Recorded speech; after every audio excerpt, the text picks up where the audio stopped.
Ante Simo. Di danso ko ni ko. Ante donso ke. Nete donso ne so much. So much. Ah, dante ke. Simo. Leni konna filembare do. Naga tigoro fanda de sela atigoro la. Ne konna nani chere ka se ga bara ga dinema. Abe jayene. E ko tugodi. Ima famu anana ni ne akwai gane baraka dama. Ere de nana ni che ka baraka di. Awa ki gane baraka. Allah Allah kama. Ogono. Ima fugo ga bara. Anga la je folo. Atiga iga kuma me ganyo. Ana afam. Ima fugo ga baraka di ma. An konna fille no Simo de Aya abiglan. Ijo fendo nye fendo. Don so ka ibine baraka nyere. Aw nye fendo mino.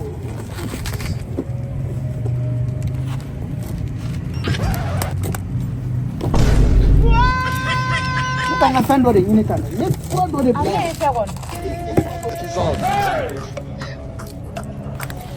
Ya akuma don so ka ituma fa gane balabala de wa. Afule ko ni mi duwa. Ko ni ne ga baraka fende. Kane bara chefana ai ibe mbara fen wala la de ba mo. Abla. Achena ka bon.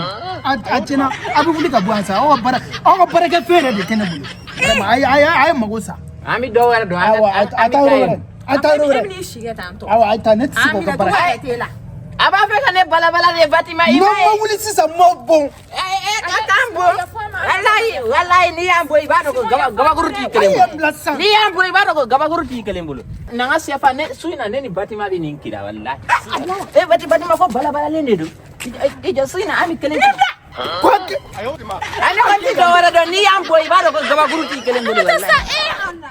Dene do idente sa dokotoro ko kan ne na jeli ekele. Bona muso dene do kana muso dendo me afra ko ne na jeli ekele. Ay go mo ko na ta dem black la na sa. Bona muso dene do. Ne yoro min fo ye ha la passerelle au jardin de yayi. Amba do ya no parce que jardin to olu be to ka de on dige blene la. Awa la derga do aya dindo jardin na adingere blenge la. Ay ma o. De ga dige kuma nyine ma fo de la. Sana ga addo primandere. Yane muso de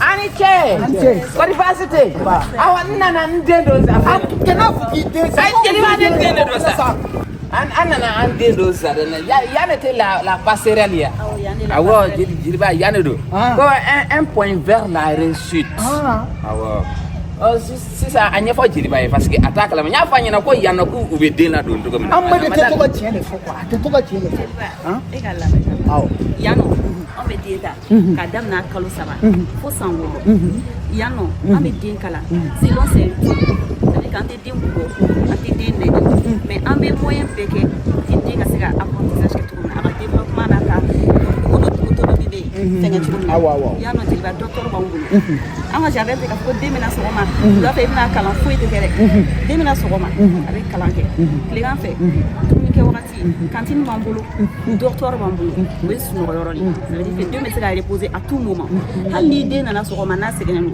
amba tu va reposer doni ko fambi bene la fana na ubena ni plenga de kadi deni ase ya kulenga ke ko fambi bena ka kalan ni kalan wati fana sera on fera tout pour que 2 mètres à kalan ke chukuna ambe den éduquer selon ses rythmes je répète selon les rythmes amba tu ya fa ka korbe amadu ku ka to ka korba awa antina no fe fa ka korbe e ba ni fla nga barako manogo nunu bi de mi daga e ka bis no ya duminu bi dama kote amadu ku jado de la de ku jado ne dina amadu wona de le de no za fra ko na de ko na e jeli kele do be no lu bi dinke mo ngol bale ne dalendo yanila yidi ma jo 26 mars fan fe ha gitroni mum beta 13e na million merveille fena be sira ka tento plagi rebe no ko la passerelle awo yen kay yene dana na numéro bla ni mo mu mago bola ku deunde mais a u deunde sigi ndin kere fere amade kana fuki de sa ko na sa jeri ba